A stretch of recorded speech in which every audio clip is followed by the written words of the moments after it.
말하지 아니하니라. 아멘. 오늘도 이 아침에 우리 하나님 아버지와 예수 그리스도로부터 오는 크신 은혜가 여러분들과 함께 하시기를 바랍니다. 아멘. 어제 우리가 말씀을 나누면서 지도자를 위해서 얼마나 우리가 진지하게 기도해야 되는가라는 말씀을 나눈 부분이 있습니다. 여러분, 하나님께서 선택하신 지도자가 세워져야 하나님의 뜻이 온전히 이루어지고 또 하나님의 뜻 가운데 이루어지는 온전함 가운데 우리가 화평을 누릴 수 있습니다.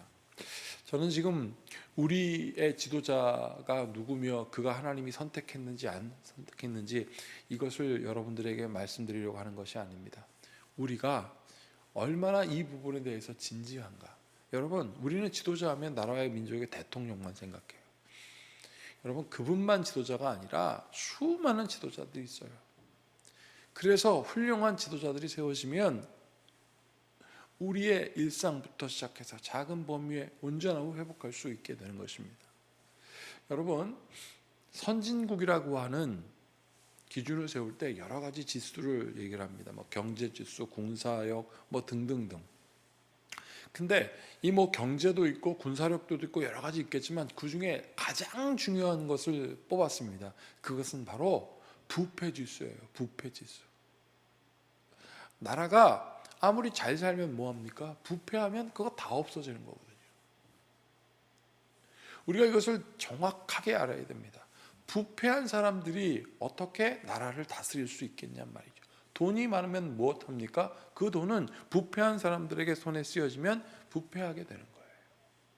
이 부패하다라고 하는 것에 우리가 의미를 둬야 할 것은 이 부패한 사람들의 특징에는 순종이 없습니다. 순종이 없다라는 것은 무질서하다는 뜻이에요. 여러분, 질서를 잘 세우면 복이 오는 거거든요. 위로부터 아래를 향한 복. 여러분, 한자에서도 몇 번 제가 소개했지 않습니까? 신신자가 이렇게 있고 한일자 있고 익부자 있고 밭전자 있다고 말이죠. 우리가 구해야 될 것. 그래서 우리가 구해야 한 가지는 우리가 구해야 될 한 가지는 하나님이 통치하신다 이거예요. 그래서 이게 위로부터 아래에서 내려온다 그래서 중국 사람들은 그 뒤집기도 하지 않습니까? 이 부패가 심각해졌을 때 여러분, 교회에 문제가 생겼습니다. 그게 바로 중세의 교회였어요. 중세의 교회에서는 교황이 모든 나라를 다스리고 통치했습니다. 왕들도 교황 앞에 기름 부음 받아야 했어요.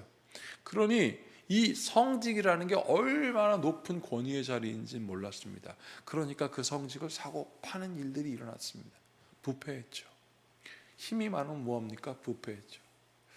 그래서 종교개혁이 일어났는데 그 이후로 계속 싸우고 쪼개지고 이 권력 때문에. 여러분, 오늘 말씀의 제목은 겸손한 순종의 왕입니다. 부패하지 않으려면 겸손해야죠.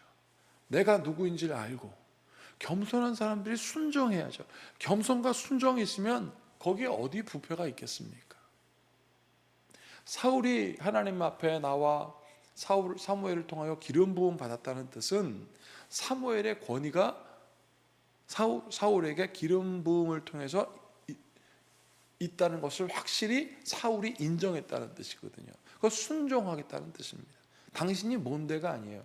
여러분, 오늘 사울은 사무엘에게 어떤 마음으로 지금 기름 부음 받고 있냐면, 나는 이스라엘 족속 중에 가장 작은 베냐민 출신이고 그 베냐민 출신 중에서 우리 집은 낮은 돈이 없는 가난한 축에 속한데 어찌 내가 그렇게 될 수 있습니까?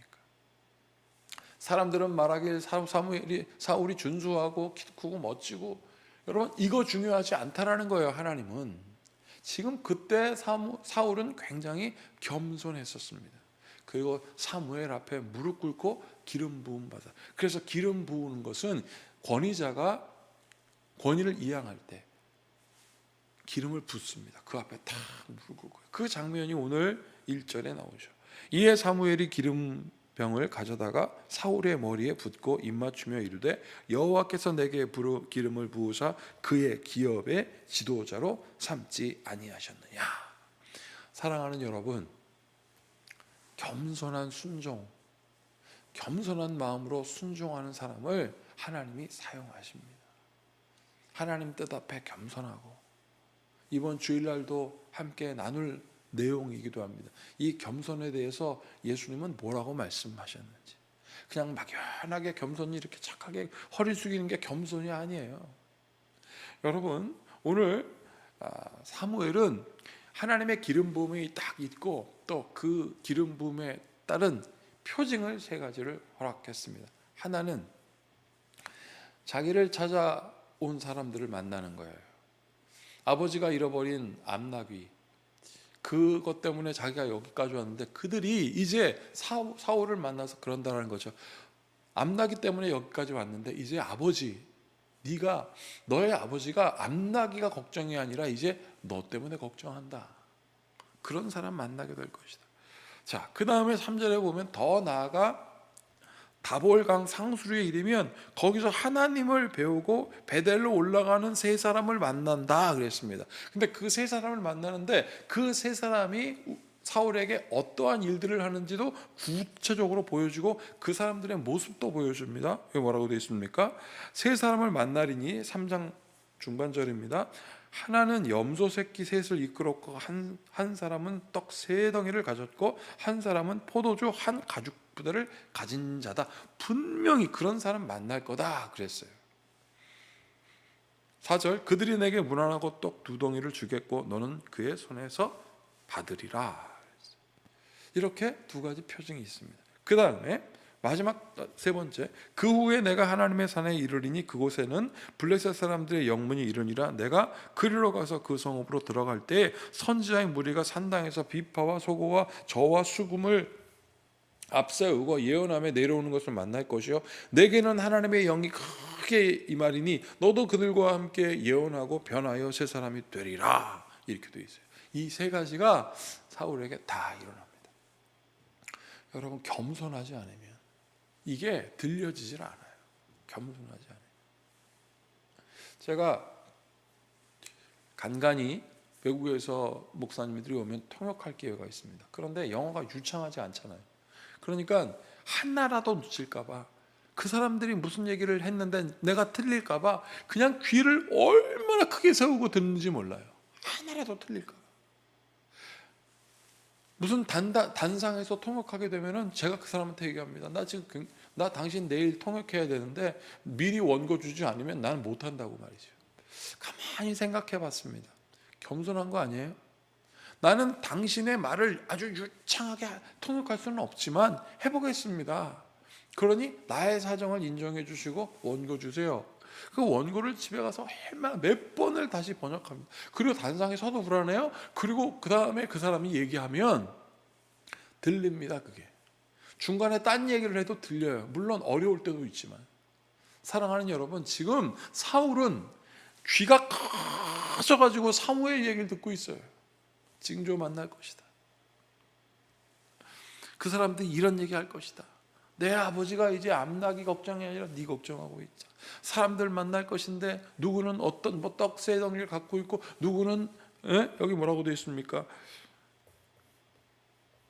올라가는 사람은 염소 셋을 이끌었고 포도주의 자루를 들고 있고 그 사람들이 너한테 떡 2덩이를 줄 거고 너는 이제 노래하는 사람들을 만날 텐데 그때 하나님의 영이 임하여 예언할 것이라고 말이죠.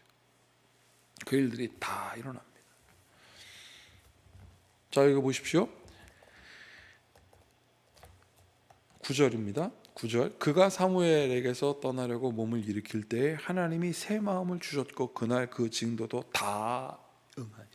그러니까 여기서 사무엘은 사울은 겸손하게 다 들으려고 했던 거예요.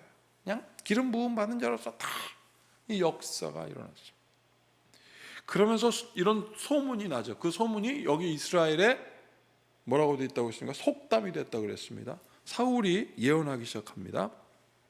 10절 그들이 산에 이를 때에 선지자의 무리가 그를 영접하고 하나님의 영이 사울에게 크게 임함으로 그가 그들 중에서 예언하니 전에 사울을 알던 모든 사람들이 사울이 선지자들과 함께 예언함을 보고 서로 이르되 기스의 아들에게 무슨 일이 일어났느냐 사울도 선지자들 중에 있느냐 기스의 아들 중에 이렇게 유력한 애가 나올 건 아니었잖아 라고 하면서 깜짝 놀란 거죠. 그러면서 사울도 선지자였느냐라는 말이 이 감탄사가 속담이 됐다 그랬습니다.